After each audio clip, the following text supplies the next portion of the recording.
disampaikan oleh Dr. Mila, manfaat imunisasi ini, kenapa kita harus diimunisasi, terus kenapa imunisasi itu diulang lagi. Dengarkan dulu ibu-ibu ya penjelasan dari Dr. Mila.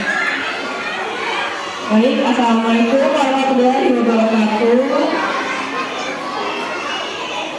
Kita mulai dari vaksin MPR terlebih dahulu ya. Kenapa sih orang kelas 1 itu harus diberikan vaksin MPR? Catat dan rubella. Jadi udah tahu, saya kasih lagi bahwa